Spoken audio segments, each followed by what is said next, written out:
Yo, what is going on, everybody? It's your boy Gripper back here with another video for you guys today. And in this video, I'm going to be talking about why you shouldn't invest in sports cards and why the market is declining. And we're going to talk all about that and why I think if you are investing sports cards is the only reason you are in the hobby, I think you should change your priorities. And I'll explain all about that in just a little bit. So before we get into it, let's try to get 110 likes on this video. Can we get 110 likes? Yesterday's video, you guys nailed it. You guys made that video pop off, so thank you guys for that. That was an important video, so I'm happy that video is doing well. If you missed yesterday's video, we talked about how Topps is starting to issue refunds for Chrome Update to hobby stores, and I saw a couple people in the comment section saying they're able to get refunds via the app, the Target app.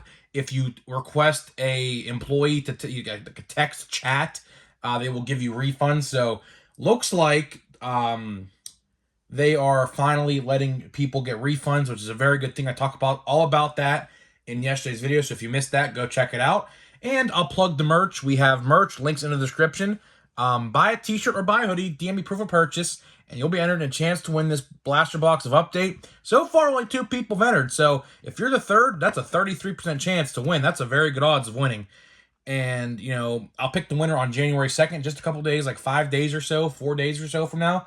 So I will let you guys know, and I'll do it on video via the randomizer on my computer, and we will decide who wins the box of Update. So you only have a couple more days to enter in that. Of course, the merch will still be up for a long time. It's never going to go away because it is the main shirt of Grip and Rip Sports Cards. And we will have more shirt designs on the way in probably early to mid-March. I have a t-shirt design working up right now. I just started thinking of the design. It's really cool. And if I could pull it off, I think you guys are really going to love the shirt, because if I could pull off the design and what I want to do with it, you're going to love it too. Believe me, it's probably my best graphic work I've ever done. You guys know I'm a graphic designer on the side, and that shirt will look really cool if I could pull it off, but we'll see. So now let's talk about the sports card market. Sports card market right now is an interesting place, right?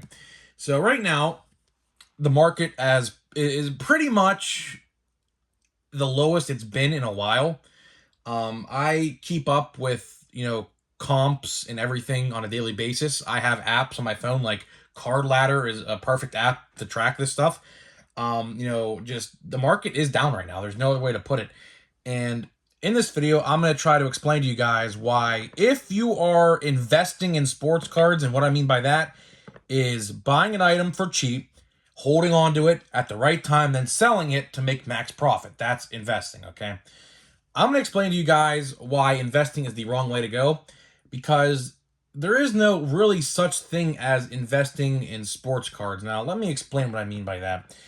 See, here's how I look at the sports card world, or the hobby, I should say, right? You are in this hobby for one of 4 things I could kind of consider it: buying, selling, collecting, and a 4th one, if you want to consider it, trading. You could trade sports cards. A lot of people don't really do that no more. I see some people do it here and then on Facebook groups, but for the most part, trading isn't really a thing unless, like, maybe you have like a friend who's trying to complete the set and you're trying to complete the same set, and you trade duplicates for each other to help each other complete the set. So that's another form of collecting in the sports card market. So I'll put trading in this category as well. There is no such thing as investing. Like I said, it's buying, selling, collecting, and trading. That's it. Investing is a very loose term in the sports card market because prices fluctuate on a daily basis, right? It's not like you're going to hold on to something and it's going to go up like 10%, 20% over a calendar year. That's not how it works no more. Now, over the last couple years, the sports card market did work like that. But now, as we see, like, look at your Walmarts, look at your Targets. I can go in my Walmart any given time, like I did today. Didn't buy anything because there's nothing there I wanted. I got my brother an absolute blaster box. That's literally all I got, but nothing for me. Any given point, I could walk into a Walmart, but Target is really iffy for me. I'm not going to lie to you. I haven't seen a solid restock at any Target I've been to in the last maybe 6 months. I think they stock maybe like once every 2 or 3 weeks, if I'm going to be honest with you. So you have to be there like right then and there. But Walmart, for the most part, I know when Walmart restocks. My Walmart restocks Wednesdays and Saturdays, or Friday nights, Saturday mornings, right? And I can walk in there any given point in the week and find something, right?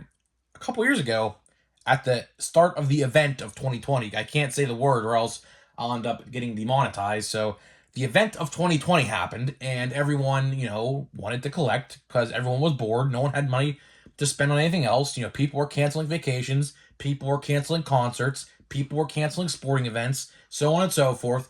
And they were spending their money on sports cards and other miscellaneous things to help them make up for time being spent in the house. Like people, my grandpa bought puzzles, did a lot of puzzles during 2020.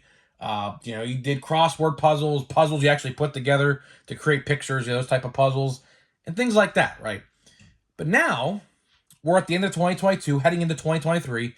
March will mark 3 years since the event happened, or started, I should say. And now we are seeing pre-2020 event-esque levels of collecting. What I mean by that, like I just said, you can go into a Walmart at any given point, at least in my area. Now, I know some people still complain of like backdooring and things like that happening at their Walmarts. I'm fortunate enough to have that not happen with me. My Walmart's a very small town. I live in a very small town, and I'm convinced I am like one of no more than 15 people who collect baseball cards in my area. Football and basketball relatively sell well in my area. But when it comes to baseball, I'm convinced I'm literally one of, if not less than 15 people in my area who collect baseball cards. I can walk in at any given point and buy a blaster of, like, let's say on the shelf right now, Optic Baseball's on the shelf right now. What else? Archives is still on the shelf. Allen and Ginter, Stadium Club, you name it. I could walk in at any given point and buy myself a blaster if I wanted to, right? And that gets back to investing, right? Because the less people in the hobby, the less quote unquote investing that's going on. And like I said, I don't like to use the word investing because you're not really investing.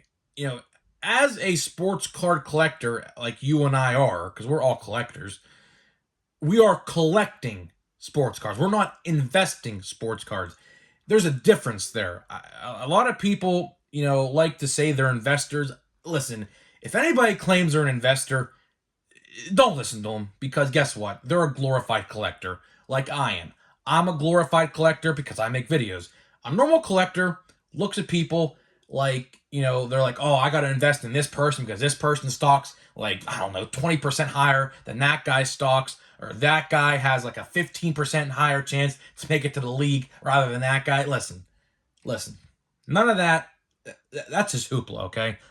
Hoopla. Literally, nothing. It doesn't even matter, right? If you believe a player is going to do well, like let's throw out an example. Perfect example. My brother last week, if you didn't watch any videos from now and then, bought a pack of Bowman Draft. In that pack, singular pack of Bowman Draft he bought last week, which was the $40 jumbo pack, that is, he pulled an Elijah Green numbered, I think it was 250 or something like that, right? My brother decided to send it off to PSA. And I'm giving you a perfect example of how investing really, quote unquote, investing really works in the hobby. At the time, the card raw ungraded was going for about, I think it was $1,500. One was sold somewhere in that range. I don't know because we've been keeping up with so many comps. But over the last week, I think the ungraded card, the same one he has, is now, I think, $600, right? He sent that off to PSA, right? Or I should say, no, I think it was SGC sent it off to. And when he gets it back, he will be Pop 1, right? And what that means is he sets the market on that card. And let's say it gets a PSA 10, right? He could set the market. I think he was planning to sell it for $3,000, I think it was, right? That is where investing comes into play, because he bought a $40 pack, turned $40 hypothetically into $3,000 if the card gets bought at $3,000. If he sets the market, he controls the price. There. That is the only time investing really can be used in the sports card hobby. Anytime someone says they're investing in sports cards, I kind of honestly kind of cringe when they say that, because you're not investing, you are collecting a player. That's very different. Very, very different. Now, if you want to sell the cards off, sure, but that's not investing. Investing is putting X amount of money into something, hoping for profit. Now, again, I look at the hobby in four ways: buying, selling, trading, and collecting, right? Where does investing fall into that? Is it selling? Kind of, I guess, but you also got to buy in order to sell. So, the term investing, an investor in the sports card market, it doesn't really amount to much. I know a lot of you may disagree with me on this, but this is just my personal opinion, because the market at it is right now is almost to where it was before the event of 2020. And honestly, I couldn't be happier. I'm just gonna say how it is. I couldn't be happier, because for the last 3 years, almost a year and a half of that, I couldn't find a thing on the shelf. Now I can walk into Walmart anytime I want and buy a blaster box of so and so, or go to the hobby store and buy a box of so and so without any competition. That's just me. I prefer it like that. I don't want to go back to that level of where you had people lined up at Walmart at 6 o'clock in the morning waiting for sports cards, or at Meijer at 4 o'clock on a Saturday morning or something like that. That's just ridiculous. People who did that, I mean, I don't know what to tell you. Hope you got your film. I guess I don't even know what to say. Maybe, I don't know why anyone would do that. I guess you got your fill, I guess. I don't know what else to say. But I would never in a million years stand outside for sports cards at 4 in the morning waiting for the store to open. I think it was like at 6 o'clock, right? I that's just ridiculous. I never understood why people do that. There is a Meijer close to me. It's about 30-ish minutes. But again, Walmart, I'd rather go to Walmart. I'd go to a Meijer.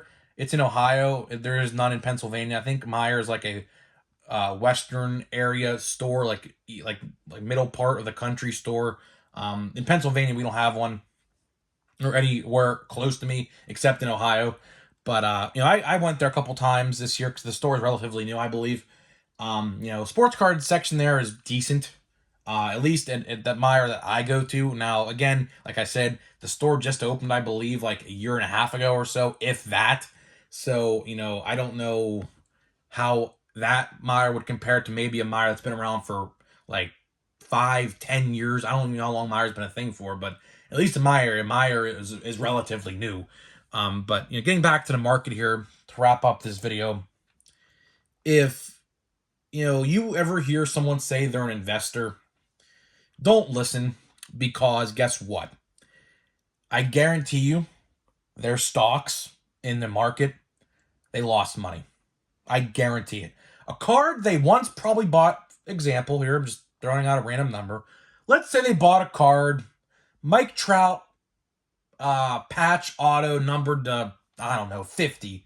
They bought it for let's say 10 grand. I don't know if that would even be a 10 grand card, but let's just say it's 10 grand. Now, let's say they bought that in 2021, okay?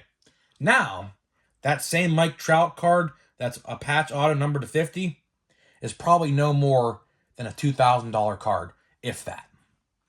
So anybody who claims they're an investor or says, so-and-so is more collectible, this, that, and the third, don't listen, because guess what?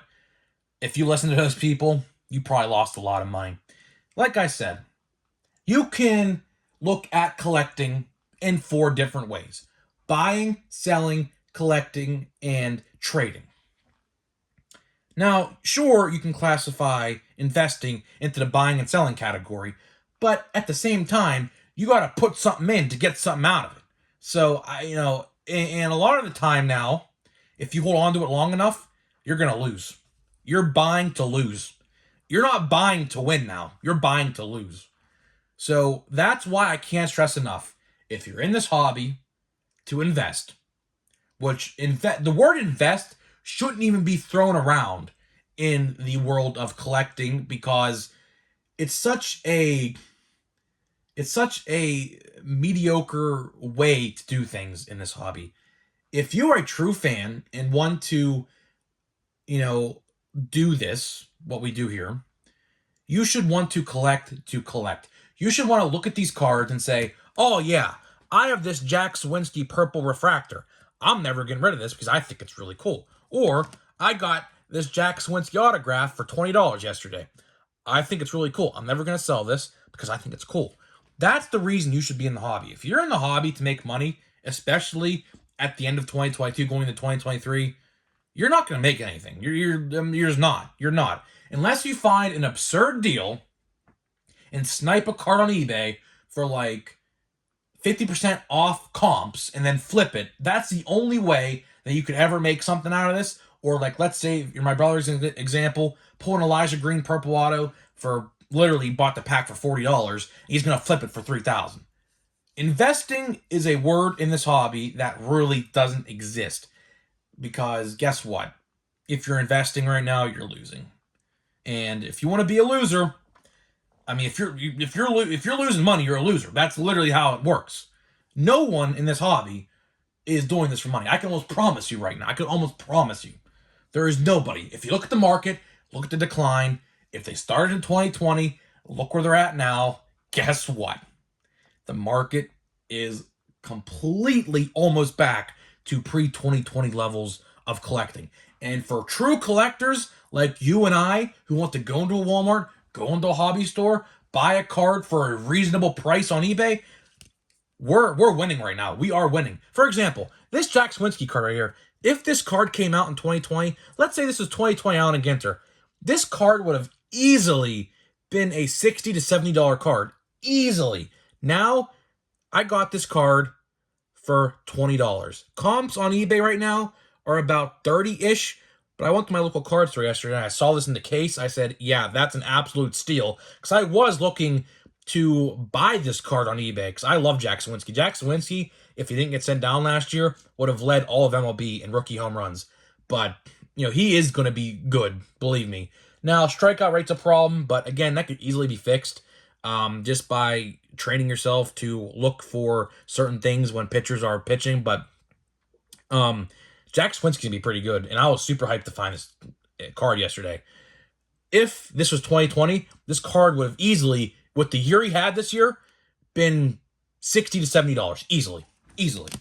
Which, in my perspective, where I like to spend, that would have been out of my range because I don't like to spend like that much money on a single card unless I know it's worth it, and that would have not been worth it. Like, for example, another example, Felix Bautista, pink. I think these are called Ray Wave. I think something on the lines of pink Ray Wave or something like that. Okay, these are Target exclusive. They came out of the hanger boxes for Crumb Update. Right, bought this card for I think it was $2 in free shipping. Right, in 2020, if this card came out in 2020, you're looking at an easy $30 card right now because Felix Bautista is a very good pitcher, a very good closer.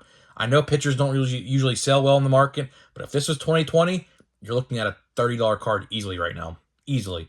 And he, like I said, I keep on saying this, he will close meaningful games for the Orioles this year in September. Mark my words. With all the people they have coming up this year, I tell all my friends this, don't sleep on the Orioles. I told them that last year before the season. I'm going to say it again. I'm also going to say this.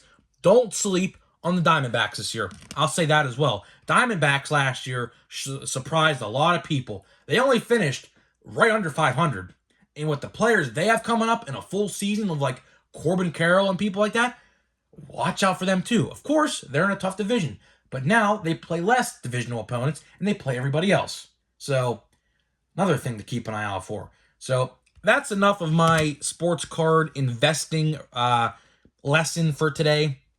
In no means is this a way to stop you from collecting. I'm just trying to spread awareness to say if you're in this hobby just to make money, you're doing it wrong. You're doing it wrong. Because right now, the hobby is declining, especially in December, the month. But do I see the hobby going up? I doubt it. I don't think.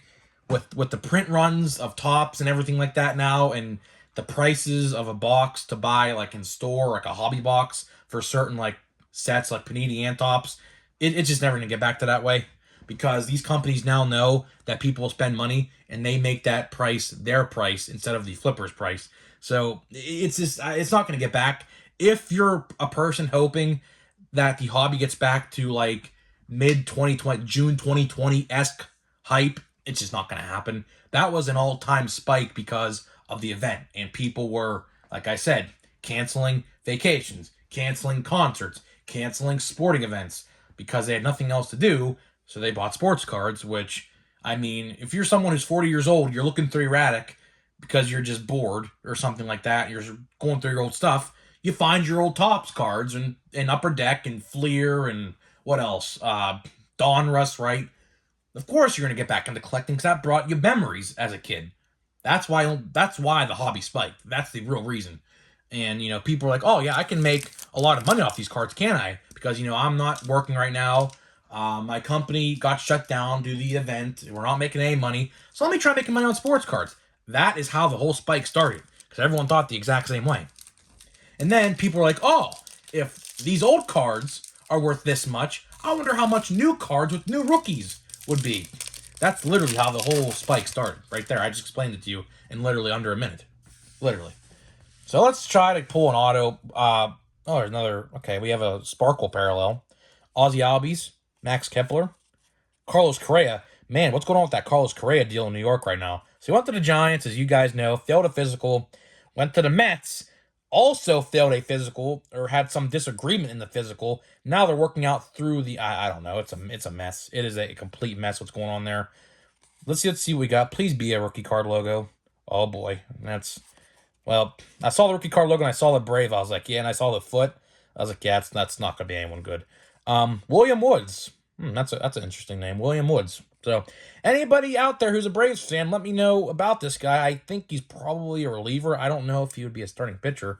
I know the rotation relatively well. Jeremy Pena. I know the rotation relatively well, and I don't think he's a starter. I could be completely wrong on that, but I don't think he is. There's Rafael Devers, who could be on his way out of Boston. And CJ Abrams. Hey, that's actually pretty cool. I think, actually, you know what? I think that's CJ Abrams' first card in a Nationals uniform, because in update, he is still a Padre.